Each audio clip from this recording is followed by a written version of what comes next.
Bismillahirrahmanirrahim. Assalamu alaikum dear students. How are you?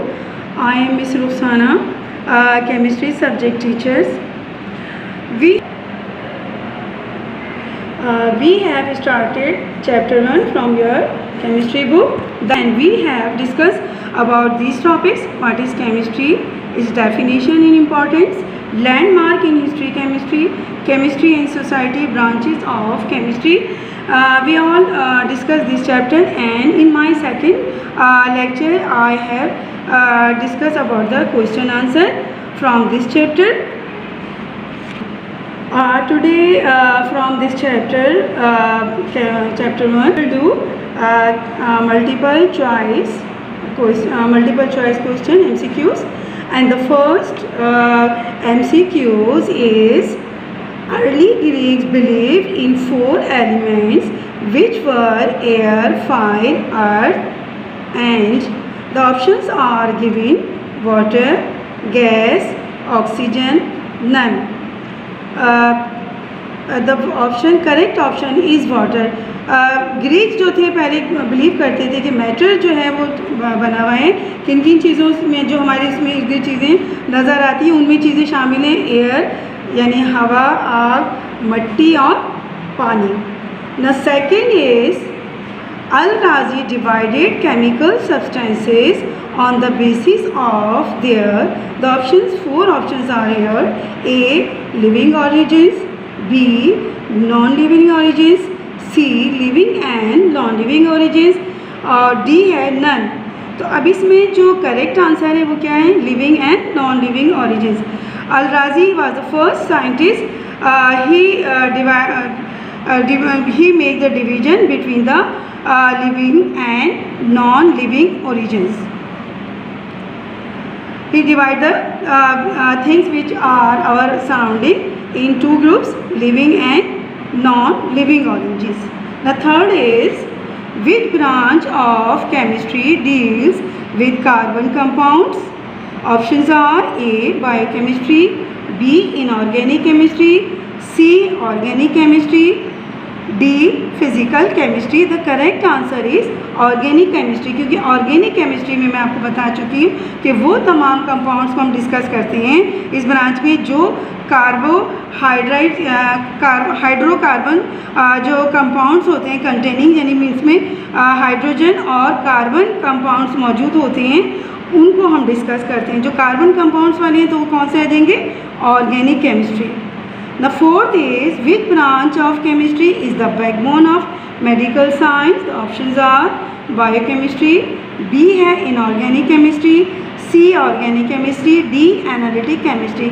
The correct answer is biochemistry, because bio means living, the study of living compounds of living organisms like plants and animals. तो medical science जो है वो किससे belong करती है? Biochemistry से. Number 5 is: PVC is abbreviation for photovinyl chloride, polyvinyl chloride; C है physical chloride और D है नन. तो इसमें जो करेक्ट आंसर है वो क्या है? पॉलीविनाइल क्लोराइड, यानी P for poly, V for vinyl and C for chloride. The abbreviation of PVC is polyvinyl chloride. ये कंपाउंड वो है जिससे हम प्लास्टिक्स जो है वो बनाए जाते हैं. ठीक है. इसके बाद है number 6: oxygen was discovered by A, Scheele; B, Berzelius; C, Joseph Priestley; D, none. The correct answer is Joseph Priestley, यानी जोसेफ प्रेस्ले ने जो है वो ऑक्सीजन जो है वो डिस्कवर की थी. ठीक है. Now number 7: the best disinfectant is bromine, chlorine, oxygen, nitrogen. The correct answer is chlorine.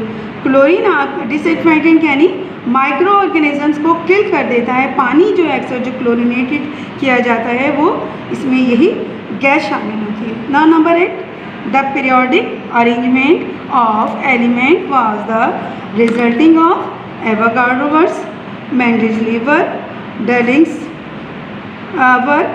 Newlands were. The correct answer is Mendeleev's work. Mendeleev ने जो है जो काम किया था, इससे पहले भी और साइंटिस्ट ने किया था, लेकिन प्रॉपर जो काम किया है उसने पीरियोडिक एलिमेंट्स का, पीरियोडिक एलिमेंट्स में अब आप पीरियोडिक टेबल्स आप देखेंगे उसमें एलिमेंट्स की एक उनको एटॉमिक मास की एटॉमिक नंबर की बेस पर जो है उनको ग्रुपिंग चेंज बनाया गया था।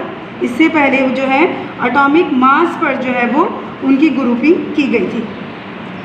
इसके बाद ही number 9, the branch of chemistry which deals with the study of laws and principle governing the combination of atoms and molecule is, the options are biochemistry, inorganic chemistry, C है organic chemistry, D है physical chemistry. अब जो है physical chemistry deal करती है किस पर, rules and laws पर, यानी जो प्रिंसिपल्स एंड लॉज हैं उनके बारे में कि किस तरीके से एटम्स और जो है वो कंबाइन होकर मॉलिक्यूल या कंपाउंड बनाते हैं। वो जो है मतलब अब जो है वाटर मॉलिक्यूल है, जिस तरह H2O का फार्मूला है तो उसमें हाइड्रोजन कितने हैं, 2 होते हैं, और ऑक्सीजन कितना होता है, 1 होता है, और बाय मास जो रेशो बनता है वो होता है 1:8। तो जब भी पानी बनेगा तो वो हमेशा उसमें 2 हाइड्रोजन 1 ऑक्सीजन होगा। अब जो है मास के हिसाब से इसका रेशो हमेशा 1:8 होगा। तो ये लॉज है, ये प्रिंसिपल है, ये लॉ है जिसके तहत ये जो है बनाया जाता है। हम इन्हीं लॉज और मैटर के 4 लॉज हैं और उनके बारे में जो प्रिंसिपल्स हैं जो साइंटिस्ट ने दिए गए एलिमेंट्स के हवाले से वो हम इस ब्रांच में डील करते हैं। Number 10 is the branch of chemistry which gives knowledge and radio isotopes is, the options are nuclear chemistry, analytical chemistry, environmental chemistry, organic chemistry. तो correct answer is nuclear chemistry, क्योंकि nuclear chemistry जो है वही जो है हमें जो knowledge देती है वो इसके बारे में, रेडियो आइसोटोप्स के बारे में, वो न्यूक्लियर केमिस्ट्री। आपको मालूम है कि वो एटम पढ़ा है आप लोगों ने 6th क्लास से, एटम के बारे में पढ़ते चले आ रहे हैं कि एटम के 3 बेसिक्स जो होते हैं वो होते हैं फंडामेंटल्स पार्टिकल जो होते हैं, इलेक्ट्रॉन, प्रोटॉन और न्यूट्रॉन होते हैं। न्यूट्रॉन और प्रोटॉन जो होते हैं उसके न्यूक्लियस में मौजूद होते हैं। तो ये जो स्टडी होती है और जो जिनका कुछ एलिमेंट्स और आइसोटोप्स वो होते हैं जो जिसमें एक एलिमेंट्स एक से ज़्यादा जो है एटॉमिक जो है उसके मासेस होते हैं। जिस तरह हाइड्रोजन है उसमें नंबर ऑफ़ न्यूट्रॉन्स, प्रोटियम, डाइट्रियम और ट्राइटियम आप लोग पढ़ चुके होंगे, ये आइसोटोप्स होते हैं। और रेडियो मतलब ऐसे जो है रेस वगैरह जो है न्यूक्लियस के जो होते हैं ब्रेक होता है, उसमें रेडिएशन भी होती है। और इस न्यूक्लियस को तो से जो है स्टडी से जो है हम जो बना रहे हैं आजकल एनर्जी जो बना रहे हैं, इलेक्ट्रिकल एनर्जी जो है वो भी इसी से मुताल्लिक़ बनाते हैं। तो न्यूक्लियस से मुताल्लिक़ जितनी भी स्टडी होगी वो हम किस में पढ़ते हैं, न्यूक्लियर केमिस्ट्री में। Now 11 is the concepts of elements, atoms and molecules was introduced by the scientist are, number 1 John Dalton, Democritus, Berzelius and Sherer. John Dalton जो है इसने सबसे पहले जो है एटम से मुतालिक और जो है कॉन्सेप्ट दिए एलिमेंट्स के। एलिमेंट जो है वो एटम से बने और एटम्स मिलके जो है क्या बनाते हैं, मॉलिक्यूल्स। और इनसे मुतालिक जो पोस्टुलेट्स दिए हैं वो किसने दिए, सबसे पहले तो ग्रीक साइंटिस्ट ने कुछ आइटम बताया था। अब उसके बाद जो मज़ीद जो है उसके जो डिस्कस किया था उसने जॉन डाल्टन ने किया। जो अभी हम चैप्टर 3 जब पढ़ेंगे तो उसमें हम इसके बारे में डिस्कस करेंगे ना। 12 is in 1806 the chemical compounds on the basis of their organic and inorganic origins were classified by John Dalton, Scheele, Berzelius and Robert. देखिए अल राज़ी ने जो है living and non living things में compound divide किया था उनकी properties के basis पर। इसी चीज़ को आगे लेके बर्ज़िलस ने जो है ऑर्गेनिक और इनऑर्गेनिक कंपाउंड जो था उनके दरमियान जो है वो वो जो है उनको डिवाइड किया था। इनऑर्गेनिक कंपाउंड्स वो कंपाउंड्स होते हैं जो नॉन लिविंग थिंग से हासिल होते हैं, खास मिनरल्स। और ऑर्गेनिक कंपाउंड्स मैंने बताया था कि हाइड्रोकार्बन्स कंपाउंड जो होते हैं वो लिविंग थिंग से हासिल किए जाते थे। और अब आर्टिफिशियली यूरिया के example,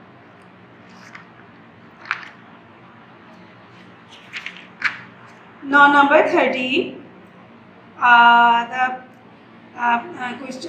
question is nitric acid, hydrochloric acid and white lead were prepared by, the options are Ibn Sina, Jabir bin Hayyan, Al-Razi, Al-Biruni. These are 4 great Muslim scientists. The Jabir bin acids are prepared by Jabir bin Hayyan. He also known as father of alchemy. ये तमाम acid, इसका बहुत बड़ा contribution है Jabir bin हय्यान का। Chemistry के हवाले से इसने बहुत सारे एसिड, बहुत सारी चीज़ें इसने बनाई जो आपको बता दी गई थी। ये जो है यहाँ पे किसने बनाया, Jabir bin Hayyan.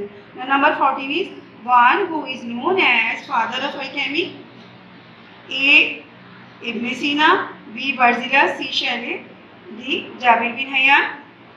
The correct answer is Jabir bin Hayyan. अभी मैंने आपको बताया पहले वाली कि जाबिर बिन हय्यान जो है वो फादर ऑफ अल्केमी के नाम से जाना जाता है। 15 is according to the Greeks the earth was dry and cold, dry and hard, dry and hot, dry and fertile. Correct answer is dry and cold, क्योंकि अर्थ के हवाले से ग्रीक्स का कॉन्सेप्ट ये था कि वो सब ड्राई है और कैसी है, कोल्ड है। Now number 16,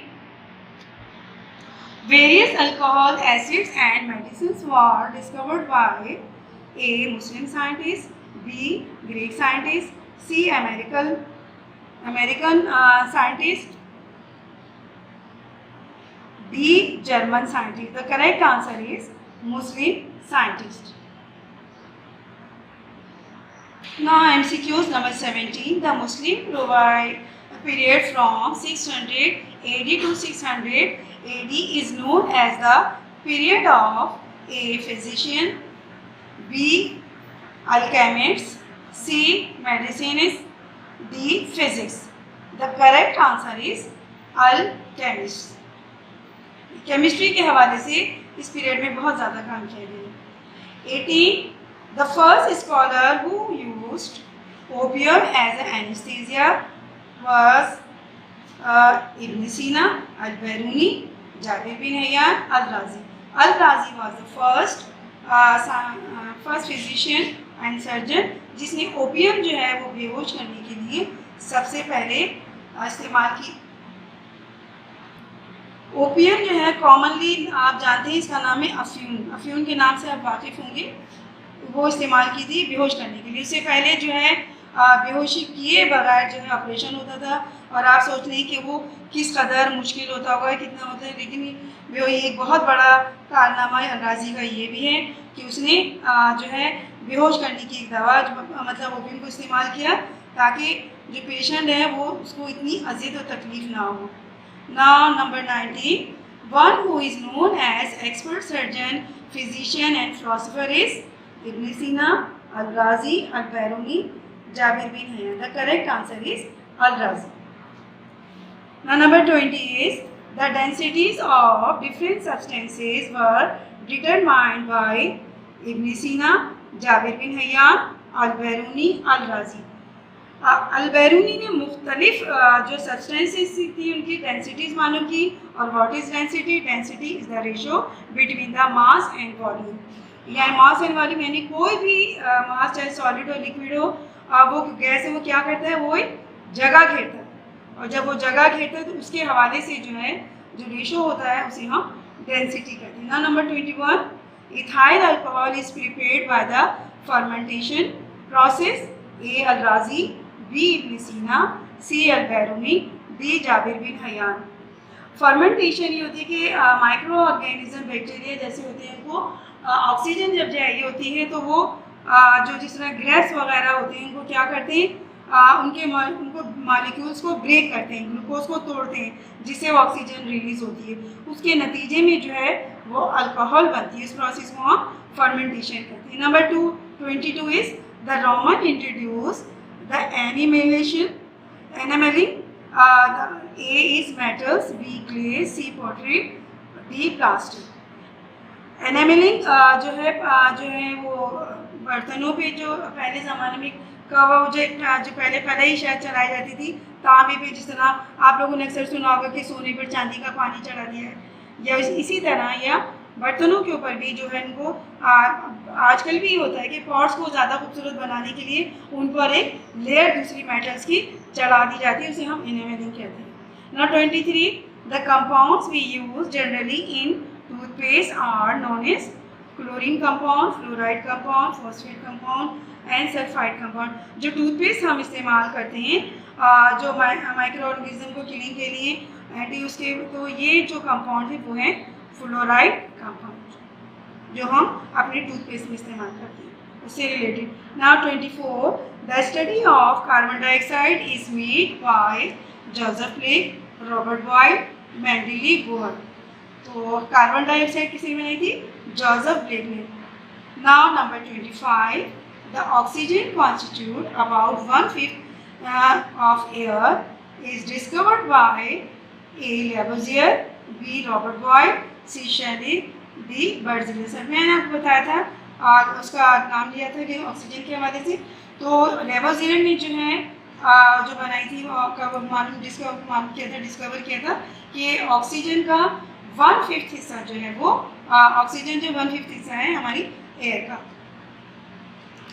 now 26 is the father of modern chemistry is Faraday, Robert Boyle, Mendeleev, Bohr. The correct answer is Robert boil.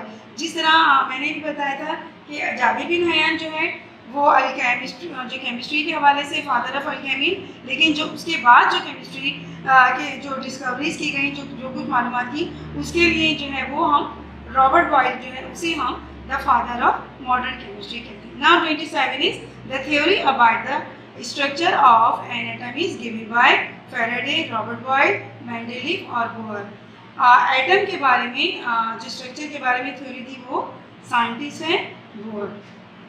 28, chlorine was discovered by Robert Boyle, Scheele, Cavendish, Lavoisier.